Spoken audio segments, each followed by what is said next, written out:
What's up, guys? This is Jackie from Creative Inspirations. Today we are reading the book of Mark, chapter 7. So let's get started. The Pharisees and some of the teachers of the law who had come from Jerusalem gathered around Jesus and saw some of his disciples eating food with hands that were defiled, that is, unwashed. The Pharisees and all the Jews do not eat unless they give their hands a ceremonial washing, holding to the tradition of the elders. When they come from the marketplace, they do not eat unless they wash, and they observe many other traditions, such as washing of cups, pitchers, and kettles. So the Pharisees and the teachers of the law asked Jesus, "Why don't your disciples live according to the tradition of the elders instead of eating their food with defiled hands?" He replied, "Isaiah was right when he prophesied about you hypocrites. As it is written, these people honor me with their lips, but their hearts are far from me.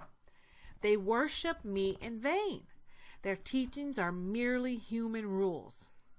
You have let go of the commands of God and are holding on to human traditions." And he continued, "You have a fine way of setting aside the commands of God in order to observe your own traditions. For Moses said, 'Honor your father and mother,' and anyone who curses their father or mother is to be put to death. But you say that if anyone declares that what might have been used to help their father or mother is Corban, that is, devoted to God, then you no longer let them do anything for their father or mother. Thus you nullify the word of God by your tradition that you have handed down, and you do many things like that." Again, Jesus called the crowd to him and said, "Listen to me, everyone, and understand this.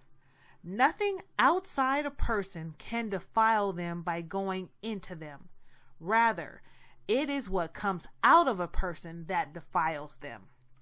After he had left the crowd and entered the house, his disciples asked him about this parable. "Are you so dull?" he asked. "Don't you see that nothing that enters a person from the outside can defile them? For it doesn't go into their heart, but into their stomach, and then out of their body." In saying this, Jesus declared all food clean.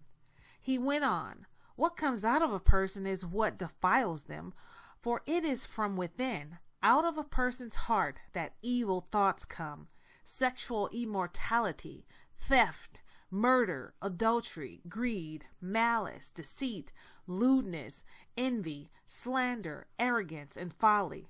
All these evils come from inside and defile a person." Jesus left that place and went to the vicinity of Tyre. He entered a house and did not want anyone to know it, yet he could not keep his presence secret. In fact, as soon as she heard about him, a woman whose little daughter was possessed by an impure spirit came and fell at his feet. The woman was Greek, born in Syrian Phoenicia. She begged Jesus to drive the demon out of her daughter. "First, let the children eat all they want," he told her, "for it is not right to take the children's bread and toss it to the dogs." "Lord," she replied, "even the dogs under the table eat the children's crumbs." Then he told her, "For such a reply, you may go. The demon has left your daughter."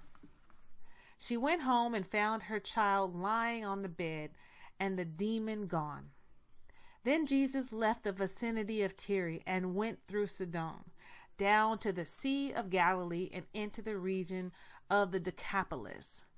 There some people brought to him a man who was deaf and could hardly talk, and they begged Jesus to place his hands on him. After he took him aside, away from the crowd, Jesus put his fingers into the man's ears. Then he spit and touched the man's tongue. He looked up to heaven and with a deep sigh said to him, "Ephphatha," which means, "be opened." At this, the man's ears were opened, his tongue was loosened, and he began to speak plainly. Jesus commanded them not to tell anyone, but the more he did so, the more they kept talking about it. People were overwhelmed with amazement. He had done everything well, they said. He even makes the deaf hear and the mute speak. that is it for chapter 7, guys. Please join me for chapter 8 tomorrow. I am so honored to be able to do this for you guys. Have a blessed evening.